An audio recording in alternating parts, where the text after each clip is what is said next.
Hello dear students, welcome to Utkarsh platform for UGC NET. आज हमारा जो issue agenda for the day है वो है डीलिमिटेशन बिल 16 अप्रैल 2026 को अच्छे से समझना। इसमें हम पूरा जो डीलिमिटेशन का कंसेप्ट है उससे जुड़े हुए जो की प्रोविजंस हैं हमारे कॉन्स्टिट्यूशन में उनको समझेंगे। इसका नारी शक्ति वंदन अधिनियम से क्या संबंध है, क्या रिलेशन है, हम उसे समझेंगे,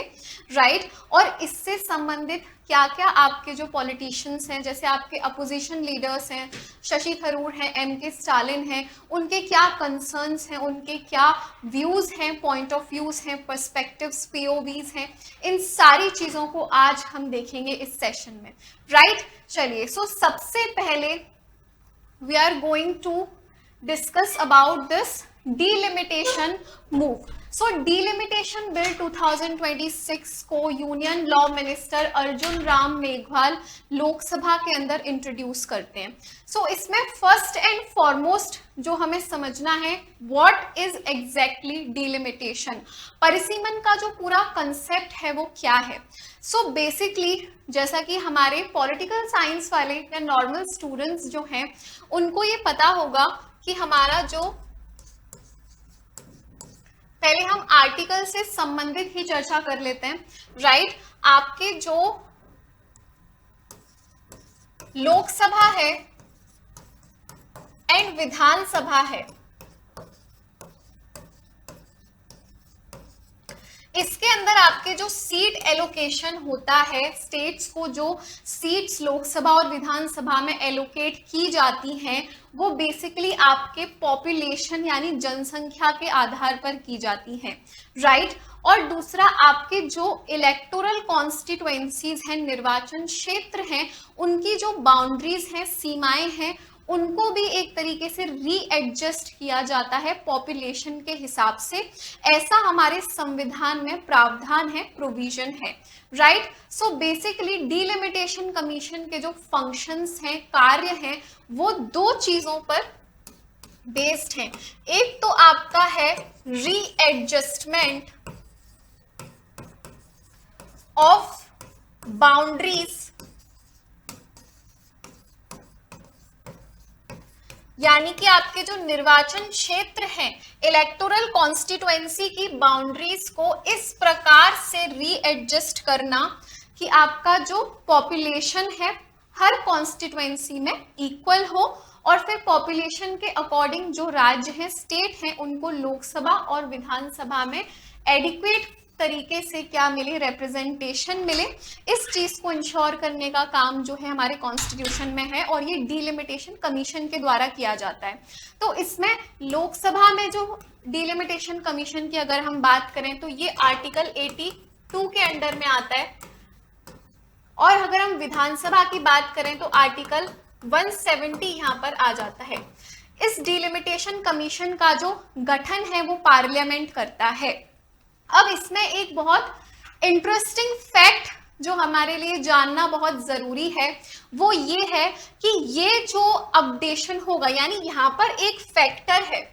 जो बहुत इंपॉर्टेंट है, and that is the factor of population, कि ये जो रीएडजस्टमेंट ऑफ इलेक्टोरल कॉन्स्टिट्यूएंसीज है प्लस आपका एलोकेशन ऑफ सीट्स है वो पॉपुलेशन के बेसिस पर होगा। लेकिन ये पॉपुलेशन जो फिगर्स है यानी कि जनसंख्या के जो आंकड़े हैं, आपको पता है सेंसस से हमें मिलते हैं। अब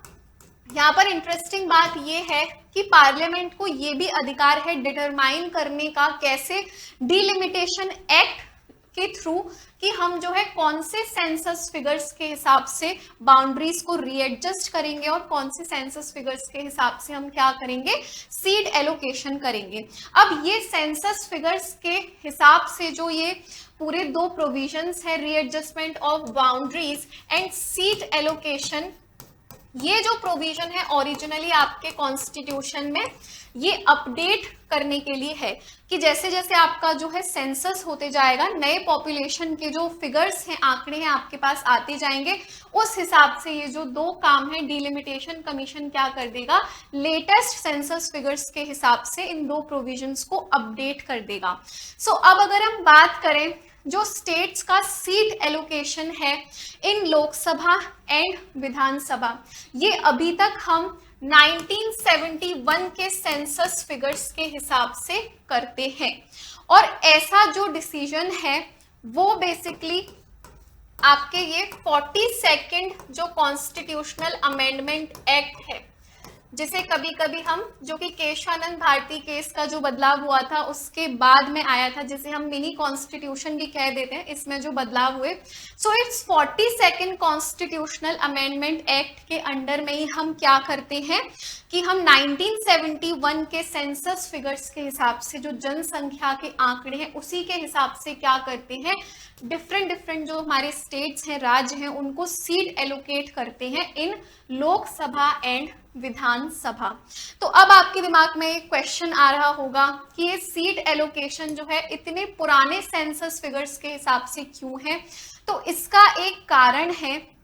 कि आपको पता है 1960s एंड 1970s में हमारे लिए जो पॉपुलेशन ग्रोथ है वो एक बहुत बड़ा चैलेंज था एज अ कंट्री। जो बढ़ती हुई आबादी है हमारे लिए बहुत ही ज्यादा एक डेंजरस कंसर्न था उस समय पर। और उसी समय पर आपके जो साउथ इंडिया के स्टेट्स हैं उन्होंने एक्टिवली काफी सारे अपने इनिशिएटिव्स किए, प्रयास किए, जिससे पॉपुलेशन को स्टेबलाइज किया जाता है।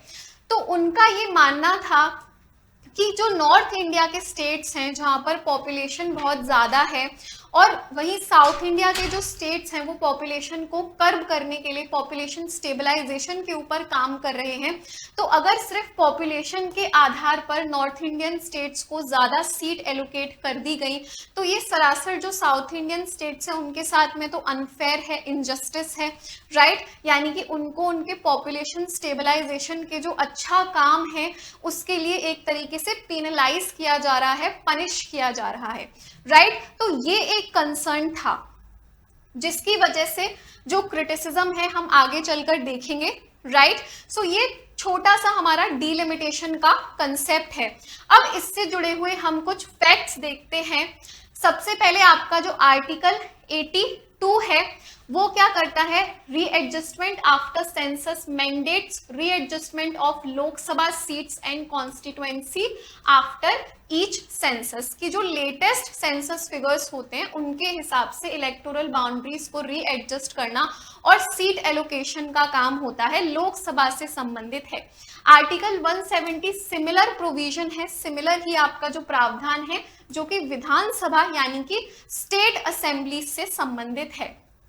इसके अलावा अगर हम बात करें जिसकी हमने अभी चर्चा की कि 42nd कॉन्स्टिट्यूशनल अमेंडमेंट है 1976 का, इसने जो total number of Lok Sabha seats और आपके विधानसभा के सीट्स हैं 1971 के सेंसस फिगर्स के हिसाब से क्या कर दिए, फ्रीज कर दिए जाते हैं, उन पर रोक लगाई जाती है, जिससे साउथ इंडिया के स्टेट्स हैं जो पॉपुलेशन स्टेबलाइजेशन के ऊपर काम कर रहे हैं उनके साथ में किसी भी प्रकार की नाइंसाफी नहीं हो, इनजस्टिस नहीं हो। इस चीज को मेक श्योर करने के लिए हम 42nd अमेंडमेंट लेकर आते हैं जिसमें 1971 के सेंसस फिगर्स के हिसाब से सीट एलोकेशन को फ्रीज कर देते हैं, राइट।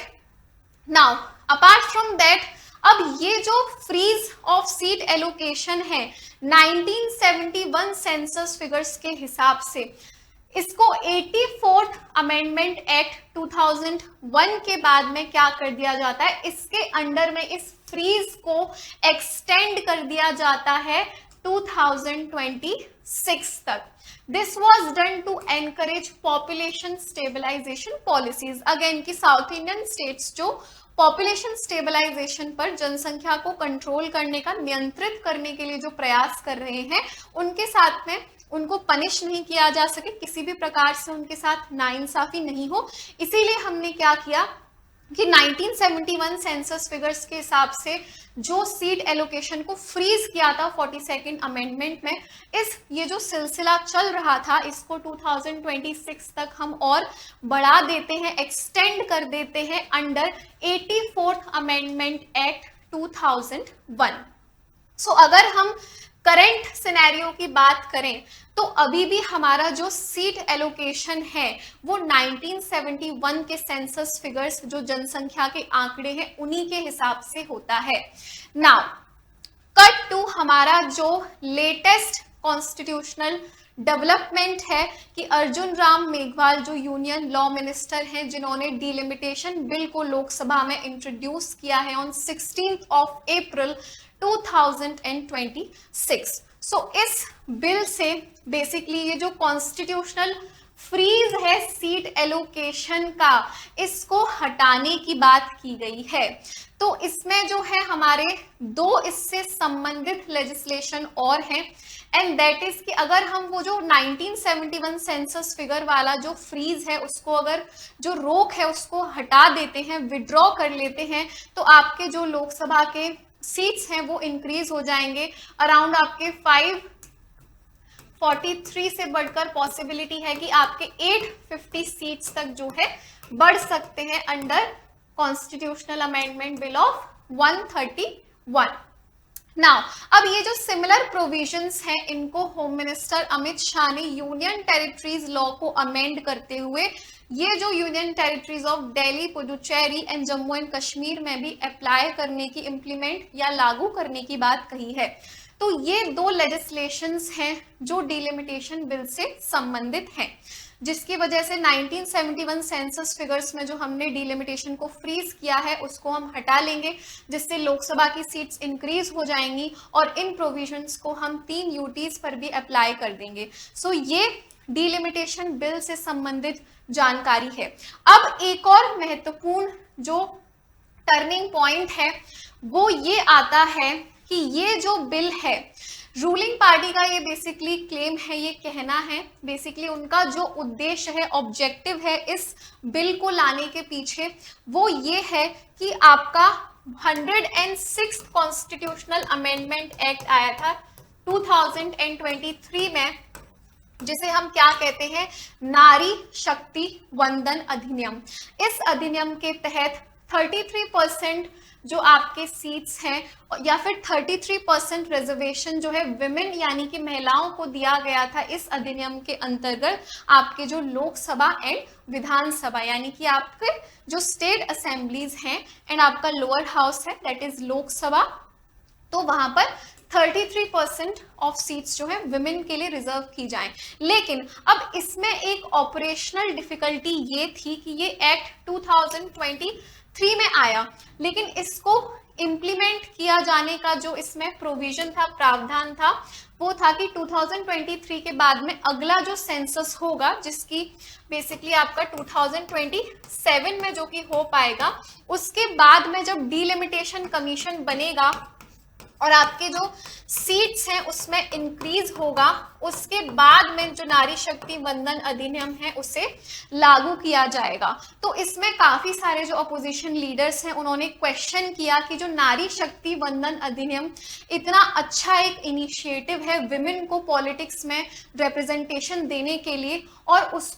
उसके ऊपर ये जो बाधा है यानी उसको ये जो लिंक किया जा रहा है कि जब तक डिलिमिटेशन कमीशन नहीं आएगा तब तक नारी शक्ति वंदन अधिनियम को लागू नहीं किया जाने का ये रूलिंग पार्टी का जो मूव है उसको काफी ज्यादा क्रिटिसाइज किया जा रहा है अपोजिशन पार्टी के जो लीडर्स हैं।